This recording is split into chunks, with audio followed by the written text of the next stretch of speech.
Los juramentos son necesarios porque el hombre caído tiene una propensión natural a decir mentiras. Para ser personas que dicen la verdad, necesitamos ser cambiados en lo más profundo de nuestro ser, porque en nuestro estado caído nos parecemos a Satanás, quien es el padre de la mentira y a quien las Escrituras dicen que fue un mentiroso desde el principio.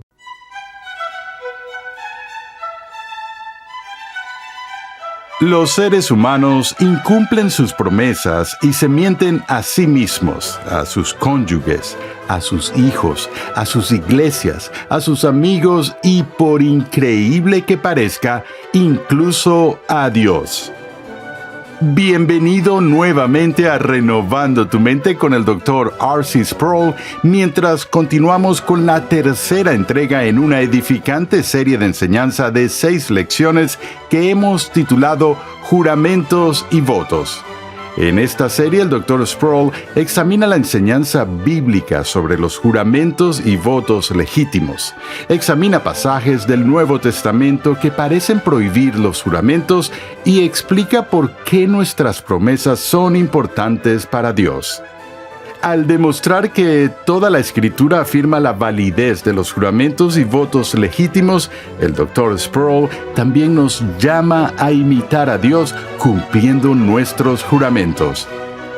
La Confesión de Fe de Westminster sitúa los juramentos y votos en el contexto del culto cristiano. Un voto cristiano legítimo es algo que honra a Dios porque proclama su omnipresencia, omnisciencia y omnipotencia. Es exactamente lo contrario del uso frívolo del nombre de Dios que se oye tan comúnmente hoy en día.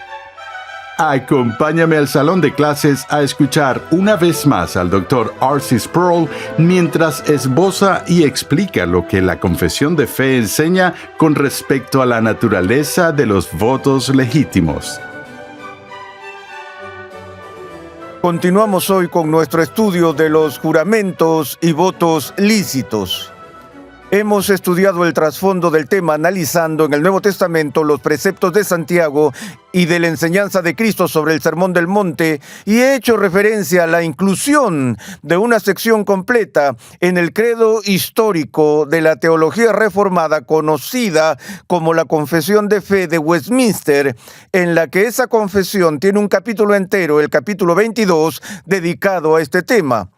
Aunque en este momento no estamos estudiando la Confesión de Fe de Westminster, ya que la confesión habla directamente de este asunto de los juramentos y votos, quiero dedicar algún tiempo a dar una exposición de lo que se establece en esa declaración de credo. Así que veamos ahora la primera sección del capítulo 22 de la Confesión de Westminster, que se titula De los juramentos y votos lícitos. Empieza con estas palabras: un juramento lícito es parte de la adoración religiosa.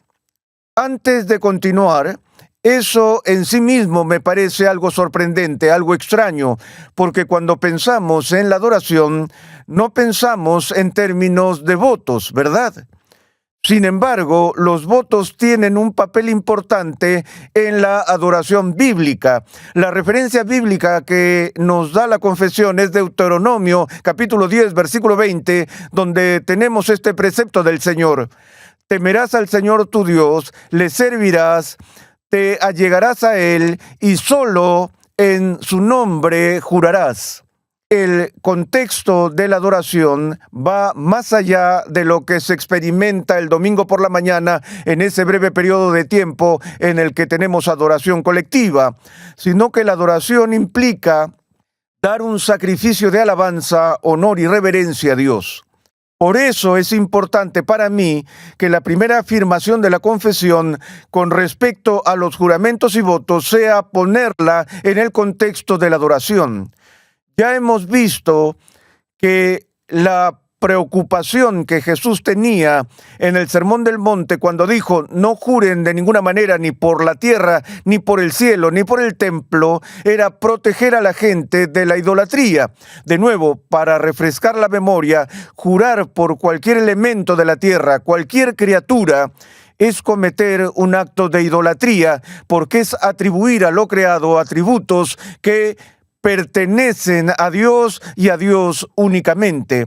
Es por eso que un voto y un juramento sagrado que se hace en el nombre de Dios lo honra a Él, al reconocer que Él es el que escudriña cada corazón humano, que Él es el único que es omnipresente, que solo Él tiene oídos que pueden escuchar cada palabra que pronunciamos. Recuerden que Jesús advirtió sobre el juicio final que toda palabra ociosa será traída al juicio y que aquellas cosas que hagamos en secreto serán manifestadas porque Dios conoce cada palabra que decimos y como dice el salmista, aún antes de que haya palabra en mi boca, oh Señor, tú ya la sabes toda. Él ve todo lo que hacemos. Él es el testigo supremo de todas las acciones humanas. Es por eso que lo honramos al hacer el voto en su nombre.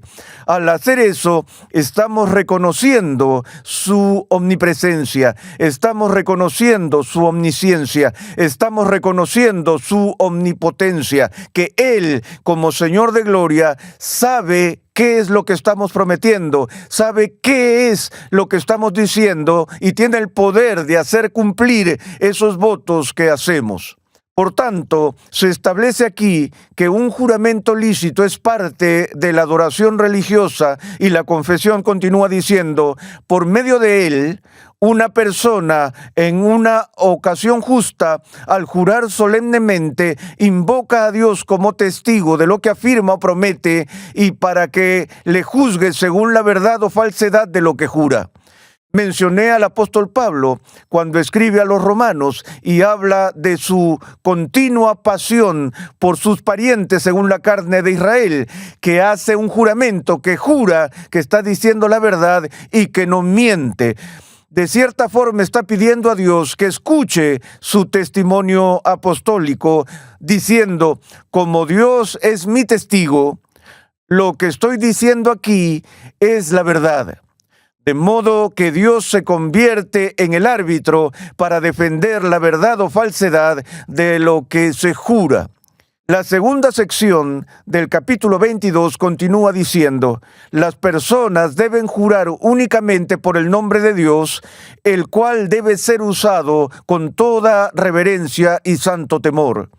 Por lo tanto, jurar en vano o precipitadamente por este nombre glorioso y terrible, o jurar en alguna manera por cualquier otra cosa, es pecaminoso y debe ser detestado.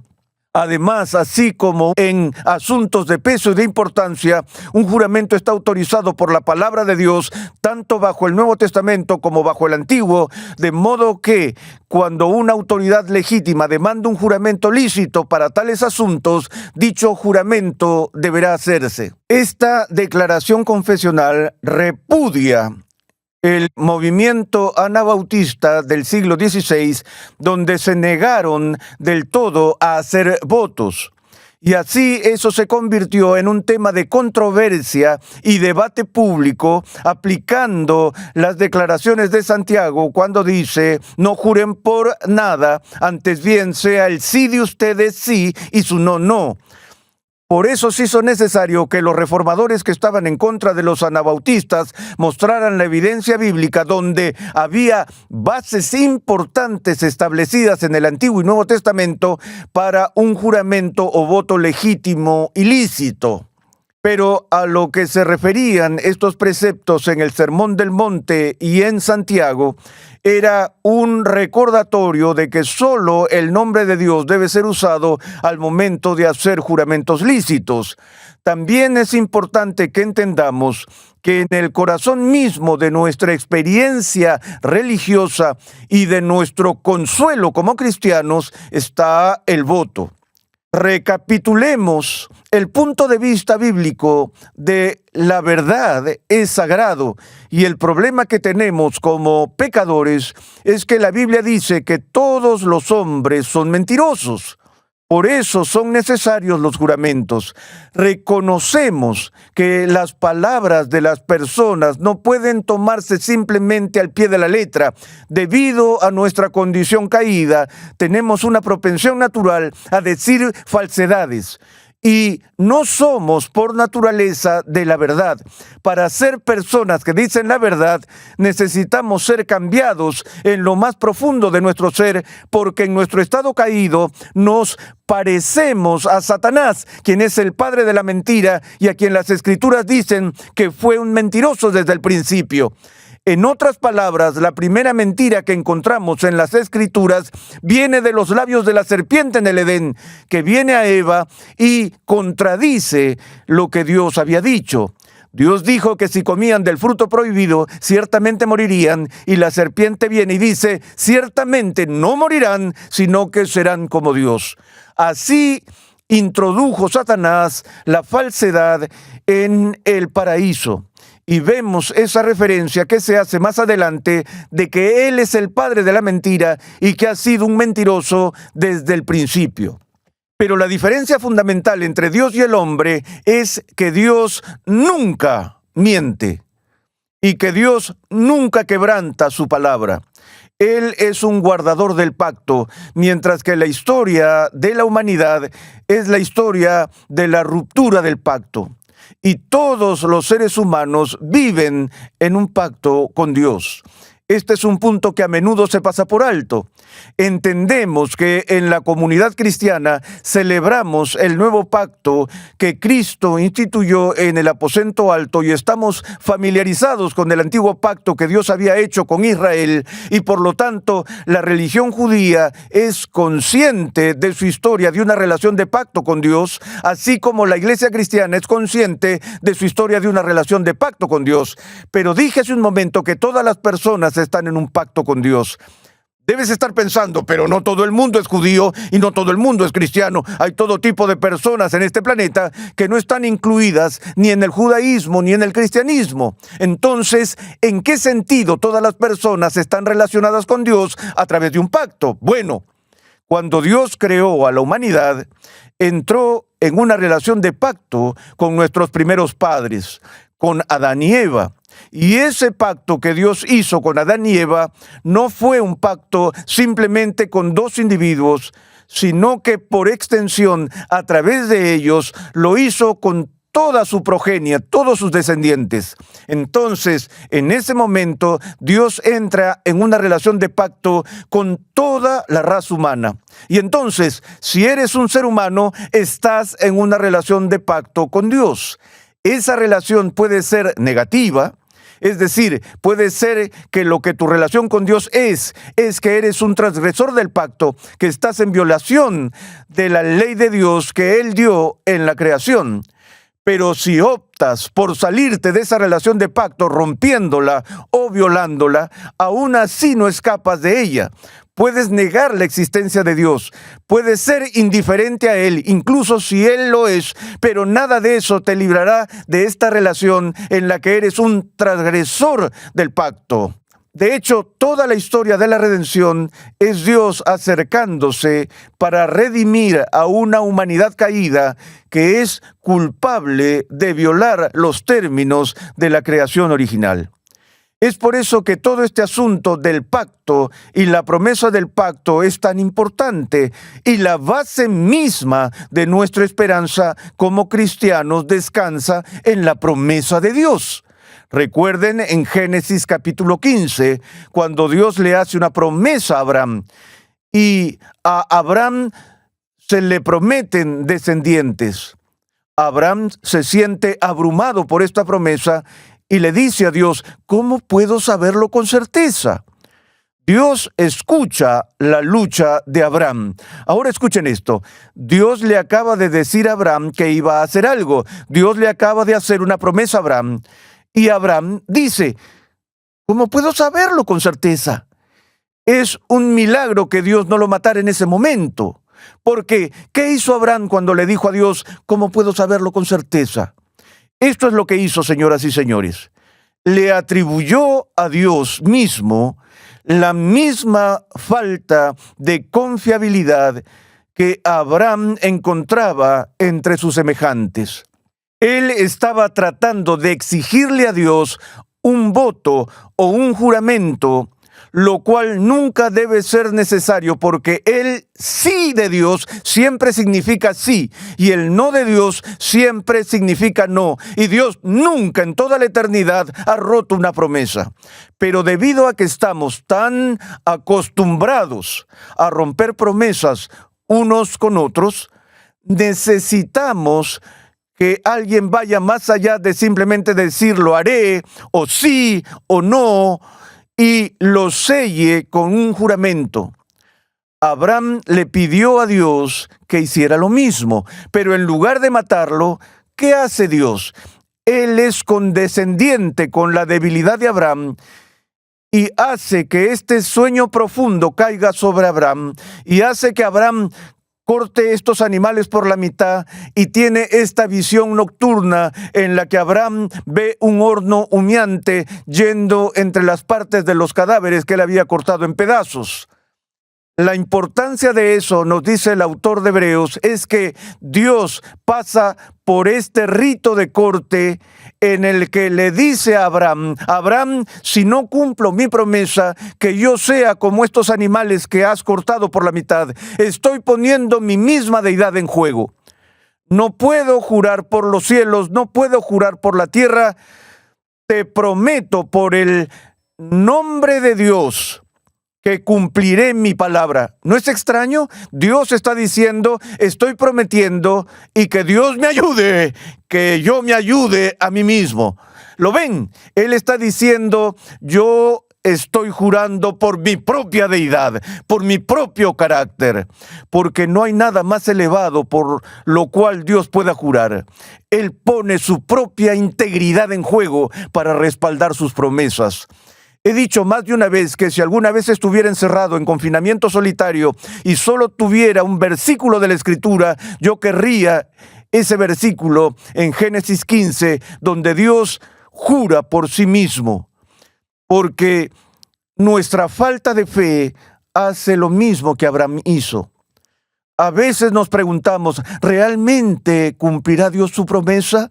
Como he dicho 1000 veces, la dificultad de la vida cristiana no es creer en Dios, es creerle a Dios.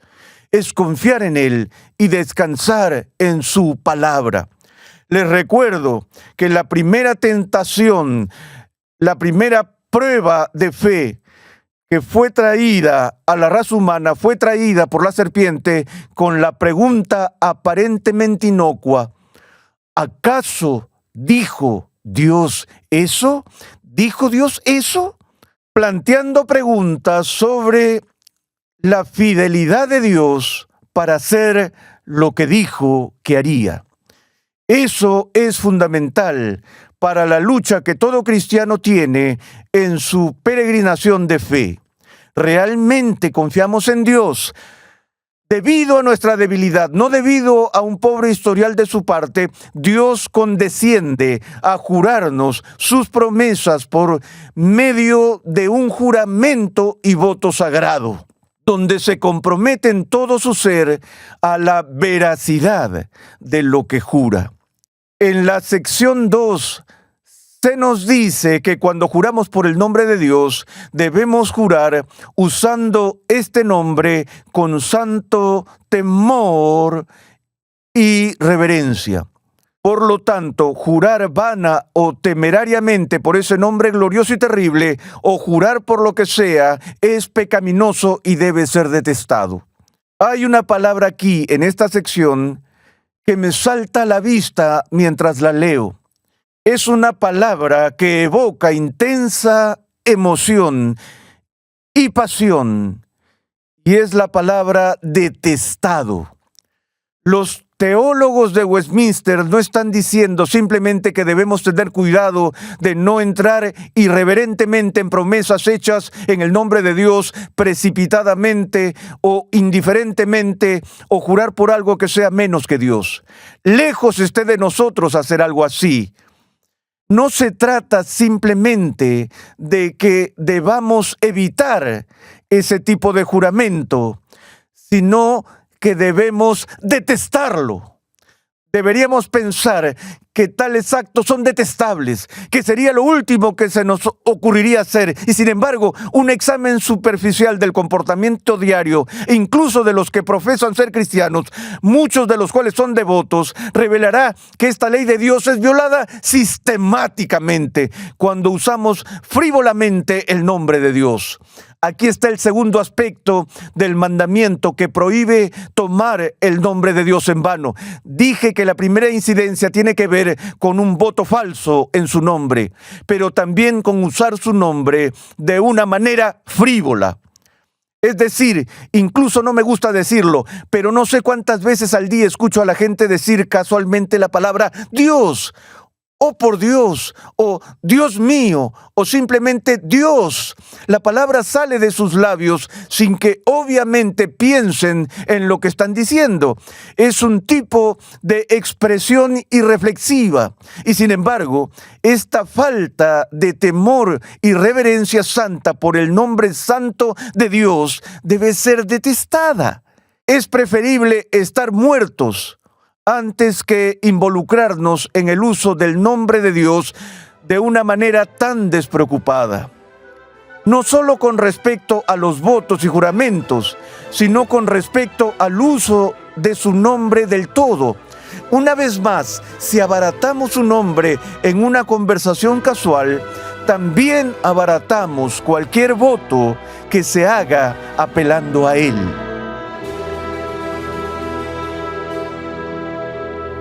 Estás en sintonía de Renovando tu Mente con el Dr. R.C. Sproul.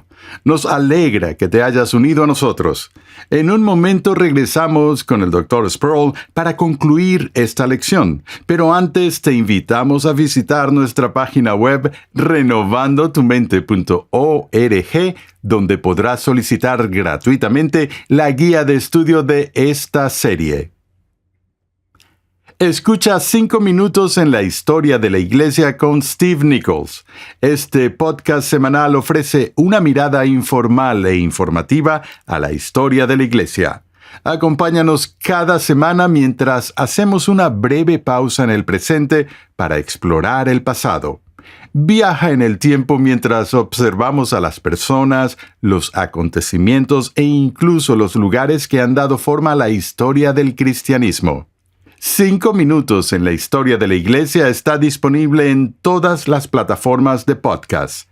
Para más información, visita la página web 5minutosenlahistoriadelaiglesia.com. En esta lección hemos visto los principales elementos de la enseñanza sobre votos lícitos que encontramos en la Confesión de Fe de Westminster. Además, hemos aprendido qué significa tomar el nombre del Señor en vano y por qué tal pecado debe ser aborrecible para los creyentes. Antes de irnos hoy, el Dr. Sproul tiene un comentario final para nosotros. He señalado en varias ocasiones que tenemos un código de censura que está al revés en este país. He notado la diferencia entre lo que se puede decir en la radio y el lenguaje que se puede usar en las películas de Hollywood. No creo que haya mucha censura en Hollywood. El lenguaje más grosero y sucio que la gente puede concebir se usa en la industria del cine. Y, sin embargo, aún así hay restricciones sobre qué tipo de lenguaje es aceptable en la radio pública. Pero lo que se destaca es que, a pesar de que ciertas palabrotas están prohibidas, es común escuchar el nombre de Dios en radio y televisión usado de manera ligera.